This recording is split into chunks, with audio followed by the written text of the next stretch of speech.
Today the notes we're going to cover are called difference of squares. We are going to be factoring polynomials using the difference of squares. So let's go ahead and pull those notes out. You'll notice at the top there's a little warm-up section. We're going to go ahead and do that. So if I am multiplying two binomials, I'm going to use the FOIL method. So I'm going to say first, outside, inside, last. Now, let's go ahead and combine like terms. Notice I have a negative 4x and a positive 4x. So that's actually going to take out my x's altogether. Let's do the next one using FOIL again. So we have 5n times 5m is 25m squared. 5m times negative 1 gives me a negative 5m. We're going to come to the inside. It's going to give me a positive 5m. And then we're going to go to the outside. It's going to give me a negative 1. Again, we're going to combine our like terms. Notice again, I've got a negative 5m and a positive 5m, so they actually just cancel each other out, leaving me 25m squared minus 1. Let's do it one more time. Let me put that there. All right, so 2a times 2a gives me 4a squared. 2a times negative 3b gives me a negative 6ab. Here I get a positive 6ab. And here I get a negative 9b squared. Let's combine our like terms again. I am going to end up with 4a squared minus 9b squared. So what are we going to do today?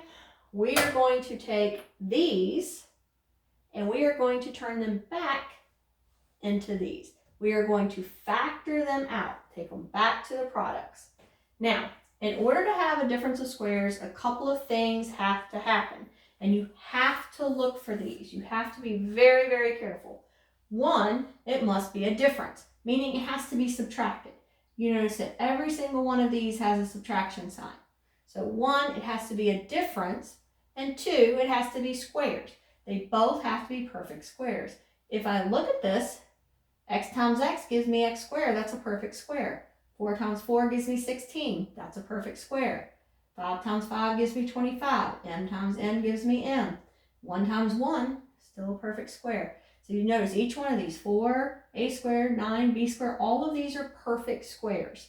This does not work if it's not perfect squares.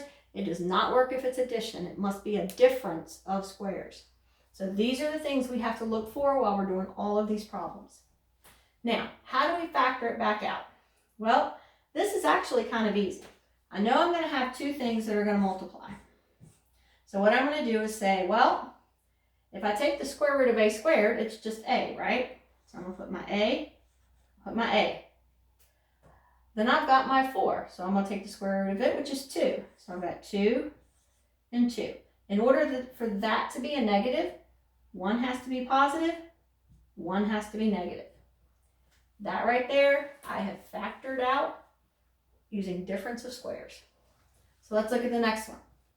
Got my subtraction sign. Yep, they're both different. Are they both perfect squares? Yep, they're both perfect squares. Good. That means I can use this method. Square root of 81 is 9. Square root of x squared is x. 1 has to be positive. 1 has to be negative. So let's go ahead and multiply back out. 9 times 9, 81. 9 times negative x will give me a negative 9x. X times positive 9 would be a positive 9x, so those two are going to cancel out. That would be a negative x squared. Look at number 5. Do I have a difference? No. Now, this is a perfect square and this is a perfect square, but I do not have a difference of squares because of this plus sign. This is going to be prime. Remember, if I can't factor it out, it's going to be prime. That's an example of a prime. Don't let them catch you on that. You have to remember difference of squares. So we are subtracting perfect squares. Let's go ahead and do a few more on the front, and then we'll flip over to the back. Let's look at number 7.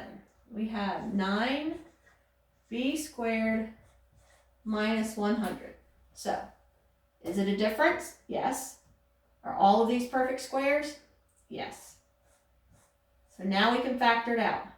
9, the square root of 9 is going to give me 3.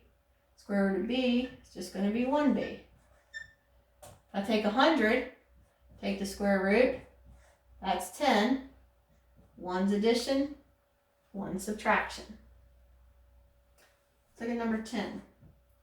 We have x squared minus 81 y squared. So I have an x which I can factor out. 81 is going to be 9. And then that y is going to give me a y. 1's positive, 1's negative. Let's do one more on the front.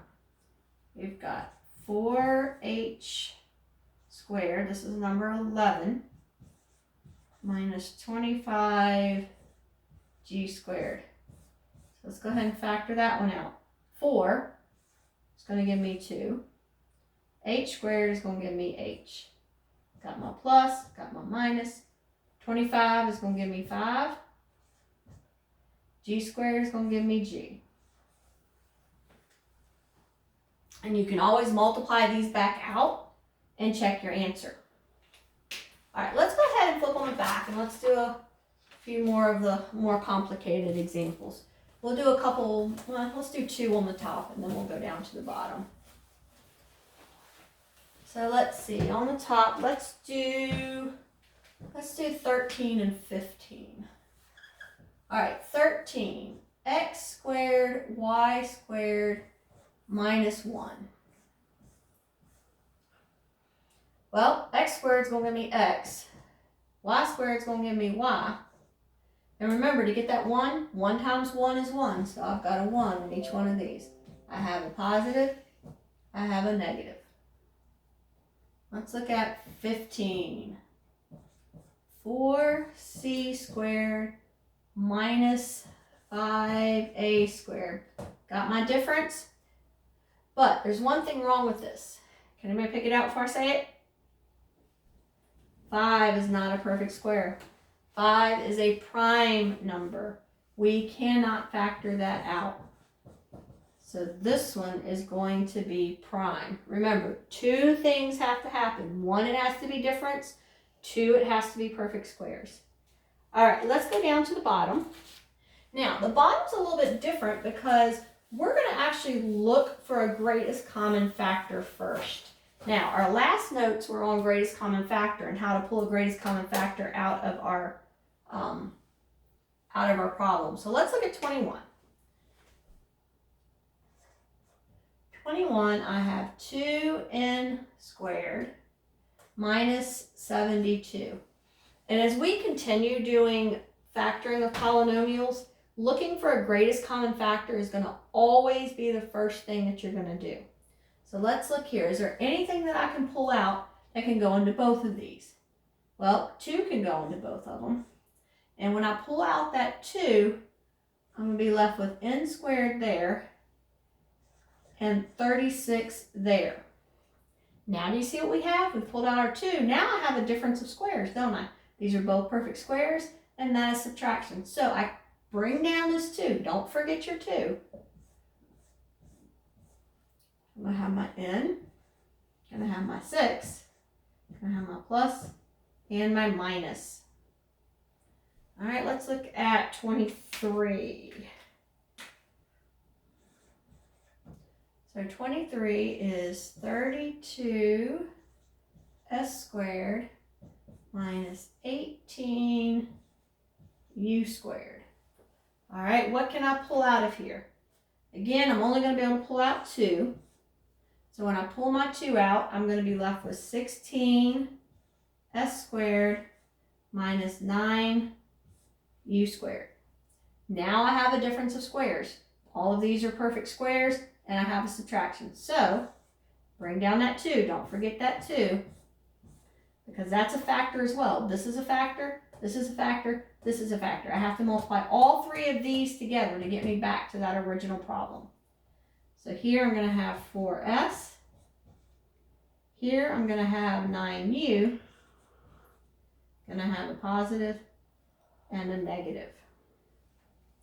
So when we pull out our greatest common factor, that stays a factor along with these. We just can't just drop it off. We got to make sure we bring it down every time. All right, let's look at, how about 27? So we have 80 into the fourth minus 125 n squared. All right, so a common factor that I can pull out for my numbers would be 5. But look here, I've got n to the 4 and n squared. I can actually pull 2 of these n's out, can't I? All right, what is that going to leave me? What is 80 divided by 5? It's going to leave me 16 n squared here. And 125 divided by 5 is going to leave me 25. 2 n's, so I'm not bringing any n's in. Now, it's good to stop at this point and multiply this back out and make sure you get that. So once I have this, now I notice I have perfect squares and I have a difference, so I can do difference of squares. I can bring down this 5n squared. I can separate this back out to 4n plus 5, 4n minus 5. Let's look at 29. 29, 36 p to the third minus 9p. What can I pull out here? Well, I can put 9. 9 divides into 9, and 9 divides into 36. So I can pull out that 9. I'll make it look like a 9 here. I can pull out that 9. But I have a p here and I have p here. So I can also pull out a p. So 36 divided by 9 is going to give me 4. I'm going to have 2 p's left there. 9p divided by 9p is just going to leave me 1. But remember, 1 is also a perfect square. So I bring down my 9p. I'm going to break these up. 2p plus 1, 2p minus 1. All right, what you say we try one more, and then I'll let you practice and see how you do. Let's go ahead and do 31. So I've got 16 k to the third minus 100 k. All right, what can I pull out? Let's see, I can pull a 4 out, and I can pull a k out. So here that's going to be 16 divided by 4 is going to leave me 4k squared. 100 divided by 4 is going to leave me 25. The k's are going to not have to be carried in because they're going to divide themselves out. So I'm left with this. So I've got 4k, and I'm going to have to break this down now. So 4k squared is going to give me 2k. 25 is going to give me 5. Add, subtract. So if you go into your homework folder and you look at Unit 7, Homework 6, you can get some practice on these. Go through and try them first. Once you've tried some, then go check your answers. If you get something wrong, see if you can figure out what you got wrong. If you can't figure out what you got wrong, go ahead and email me or message me through Schoology, and I'll get back with you. If you have questions, please contact me. Bye.